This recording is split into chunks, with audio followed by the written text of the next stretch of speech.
ನಮಸ್ಕಾರ ಗೆಳೆಯರೇ, ಈಗ ನೀವು ಅಗ್ನಿ-5 ಮಿಸೈಲ್ ಅನ್ನ ಮರೆತು ಬಿಡಿ, ಎಲ್ಲ ಕೆ ಸಿರೀಸ್ ನ ಮಿಸೈಲ್ ಗಳನ್ನು ಕೂಡ ಮರೆತು ಬಿಡಿ.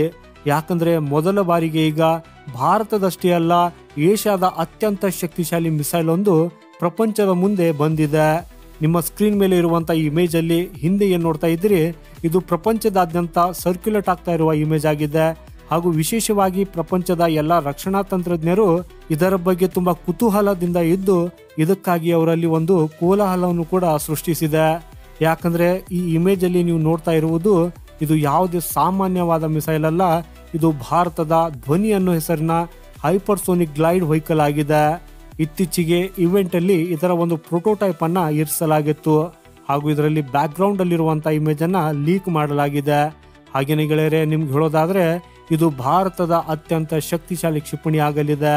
ಇದಷ್ಟೇ ಅಲ್ಲದೆ ಇದು ಎಂತ ವೈಶಿಷ್ಟ್ಯವನ್ನ ಹೊಂದಿದೆ ಅಂದ್ರೆ, ಇದು ಏಷ್ಯಾದ ಅತ್ಯಂತ ಶಕ್ತಿಶಾಲಿ ಮಿಸೈಲ್ ಅನ್ನಾಗಿ ಮಾಡಲಿದೆ.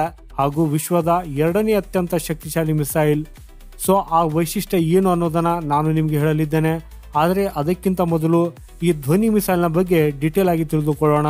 ಸೊ ಇಂಟ್ರೆಸ್ಟಿಂಗ್ ವಿಡಿಯೋವನ್ನ ಕೊನೆವರೆಗೂ ನೋಡಿ, ಹಾಗೂ ನಮ್ಮ ಭಾರತದ ಈ ಪ್ರಗತಿಗಾಗಿ ವಿಡಿಯೋನ ಲೈಕ್ ಮಾಡುತ್ತಾ ಕಮೆಂಟ್ ಅಲ್ಲಿ ಜೈ ಹಿಂದ್ ಅಂತ ಬರೆಯೋದನ್ನ ಮರೆಯದಿರಿ. ಸೊ ಗೆಳೆಯರೆ, ಮೊಟ್ಟ ಮೊದಲು ಈ ಧ್ವನಿ ಮಿಸೈಲ್ ನ ಬಗ್ಗೆ ತಿಳಿದುಕೊಳ್ಳಿ. ನೋಡಿ, ಇದೊಂದು ಹೈಪರ್ಸೋನಿಕ್ ಗ್ಲೈಡ್ ವೆಹಿಕಲ್. ಅಂದ್ರೆ ಇದು ಗಾಳಿಯಲ್ಲಿ ಹೈಪರ್ಸೋನಿಕ್ ವೇಗದಲ್ಲಿ ಅಂತೂ ಚಲಿಸಬಲ್ಲದು, ಅದನ್ನು ಕೂಡ ತುಂಬಾ ವೇಗದಿಂದ ಚಲಿಸಬಲ್ಲ ಹೈಪರ್ಸೋನಿಕ್ ಕ್ಷಿಪಣಿಯಾಗಿದ್ದು, ಇದು ಗಾಳಿಯಲ್ಲಿರುವ ನಾರ್ಮಲ್ ಹೈಪರ್ಸೋನಿಕ್ ಕ್ಷಿಪಣಿಗಳಿಗಿಂತ ಉತ್ತಮವಾಗಿ ಗ್ಲೈಡ್ ಮಾಡಬಹುದು. ಅಂದ್ರೆ ಅದು ತನ್ನದೇ ಆದ ಮಾರ್ಗವನ್ನ ಆರಿಸಿಕೊಳ್ಳಬಹುದು. ಒಂದ್ ವೇಳೆ ಯಾವುದೇ ಅಡ್ವಾನ್ಸ್ಡ್ ಡಿಫೆನ್ಸ್ ಸಿಸ್ಟಮ್ ಬಂದ್ರೆ ಅದಕ್ಕೆ ಡಿಟೆಕ್ಟ್ ಆಗುವ ಅಪಾಯವಿದ್ರೆ ಆಟೋನಾಮಸ್ಲಿ ಆ ಡಿಫೆನ್ಸ್ ಸಿಸ್ಟಮ್ ಅನ್ನ ಅದು ತನ್ನದೇ ಆದ ರೀತಿಯಲ್ಲಿ ಬೈಪಾಸ್ ಮಾಡುತ್ತಾ, ಅದರ ರೇಂಜ್ ಏನೇ ಇರಲಿ, ಅಂದ್ರೆ ಅದರ ವ್ಯಾಪ್ತಿ 400 ಕಿಲೋಮೀಟರ್ ಆಗಿದ್ದರೂ ಅದು ತನ್ನ 400 ಕಿಲೋಮೀಟರ್ ವ್ಯಾಪ್ತಿಯ ಬದಿಯಿಂದ ಹೊರಗೆ ಹೋಗಿ ತನ್ನ ಹೊಸ ಮಾರ್ಗವನ್ನ ಸೃಷ್ಟಿಸುತ್ತಾ ನಂತರ ಅದು ಅಲ್ಲಿಂದ ಹೊರ ಹೋಗ್ತದೆ. ಹಾಗೂ ಇದೆಲ್ಲವೂ ಹೈಪರ್ಸೋನಿಕ್ ವೇಗದಲ್ಲಿ ಸಂಭವಿಸಲಿದ್ದು, ಈ ಕಾರಣದಿಂದಾಗಿ ಅದನ್ನ ಹಿಡಿಯೋದು ಅಸಾಧ್ಯ. ಆದ್ರೆ ಇದನ್ನ ವಿಶ್ವದ 2ನೇ ಅತ್ಯಂತ ಶಕ್ತಿಶಾಲಿ ಕ್ಷಿಪಣಿಯಾಗಿ ಮಾಡುವ ಅದರ ದೊಡ್ಡ ವೈಶಿಷ್ಟ್ಯವೆಂದ್ರೆ ಇದರ ರೇಂಜ್. ವರದಿಗಳ ಪ್ರಕಾರ ಇದರ ರೇಂಜು 10,000 ಕಿಲೋಮೀಟರ್ಗಳಿಗಿಂತ ಹೆಚ್ಚು ಇರಲಿದೆ. ಯಾರಿಗೆ ಇದು ಎಷ್ಟು ಇಂಪಾರ್ಟೆಂಟ್ ಆಗಿದೆ ಅನ್ನೋದನ್ನ ಗೊತ್ತಿಲ್ಲ. ಅವ್ರಿಗೆ ಹೇಳೋದೇನಂದ್ರೆ, ಪ್ರಸ್ತುತ ಭಾರತದ ಹತ್ತಿರ 2 ಅತ್ಯಂತ ಶಕ್ತಿಶಾಲಿ ಕ್ಷಿಪಣಿಗಳು ಇವೆ. ಅದರಲ್ಲಿ ಒಂದು ಅಗ್ನಿ-5 ಮತ್ತು ಇನ್ನೊಂದು ಕೆ-5. ಅಗ್ನಿ-5 ರ ರೇಂಜ್ 5,000 ಕಿಲೋಮೀಟರ್ ಮತ್ತು ಕೆ-5 ರ ರೇಂಜು 6,000 ಕಿಲೋಮೀಟರ್ ಇದೆ. ಅಂದ್ರೆ ಇದರ ರೇಂಜ್ ಪ್ರಸ್ತುತ ನಮ್ಮಲ್ಲಿರುವ ಅತ್ಯಂತ ಶಕ್ತಿಶಾಲಿ ಕ್ಷಿಪಣಿಗಳಿಗಿಂತ 2 ಪಟ್ಟರಷ್ಟು ಹೆಚ್ಚಾಗಿರಲಿದೆ. ಹಾಗೂ ಈ ವೈಶಿಷ್ಟ್ಯವೇ ಇದನ್ನ ವಿಶ್ವದ ಅತ್ಯಂತ ಶಕ್ತಿಶಾಲಿ ಕ್ಷಿಪಣಿಯನ್ನಾಗಿ ಮಾಡ್ತದೆ. ಅದು ಯಾಕೆ? ಅದ್ಯಾಕಂದ್ರೆ ಇದಕ್ಕಿಂತ ಹೆಚ್ಚಿನ ರೇಂಜ್ ಇರುವಂತ ಒಂದೇ ಒಂದು ಮಿಸೈಲ್ ಇದ್ದು, ಅದು ರಷ್ಯಾದ ಎವನ್ಗಾರ್ಡ್ ಹೈಪರ್ಸೋನಿಕ್ ಮಿಸೈಲ್ ಆಗಿದೆ. ಇದು ಸುಮಾರು 11ರಿಂದ 11,500 ಕಿಲೋಮೀಟರ್ನ ರೇಂಜ್ ಅನ್ನ ಹೊಂದಿದೆ. ಅಮೆರಿಕದ ಬಗ್ಗೆ ಹೇಳುವುದಾದ್ರೆ, ಅದು ತಯಾರಿಸುತ್ತಿರುವ ಹೈಪರ್ಸೋನಿಕ್ ಮಿಸೈಲ್ಗಳು ಕೇವಲ 1,500ರಿಂದ 2,000 ಕಿಲೋಮೀಟರ್ಗಳ ರೇಂಜ್ ಅನ್ನ ಹೊಂದಿವೆ.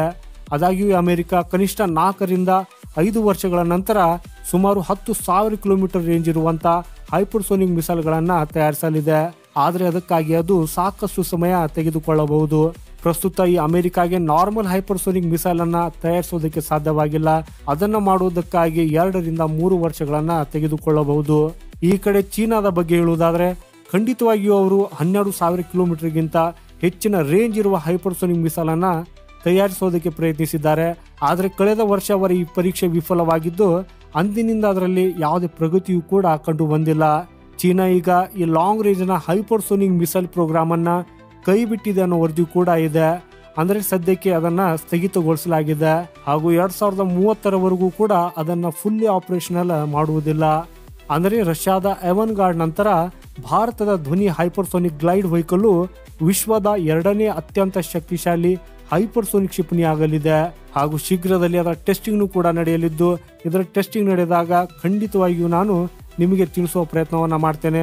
ಅದಕ್ಕಾಗಿ ನೀವು ನಮ್ಮ ಈ ಚಾನೆಲ್ ಅನ್ನ ಸಬ್ಸ್ಕ್ರೈಬ್ ಮಾಡುತ್ತಾ ಬೆಲ್ ಐಕಾನ್ ಆನ್ ಮಾಡುವುದನ್ನ ಮರೆಯದಿರಿ. ಯಾಕಂದ್ರೆ ಮುಂದಿನ ದಿನಗಳಲ್ಲಿ ಈ ಧ್ವನಿಯ ಬಗ್ಗೆ ಇನ್ನೂ ಕೆಲವು ದೊಡ್ಡ ಸುದ್ದಿಗಳು ಬರಲಿದ್ದು, ಅದರ ಟೆಸ್ಟಿಂಗ್ ನ ರಿಪೋರ್ಟ್ ಕೂಡ ಬರಲಿದೆ.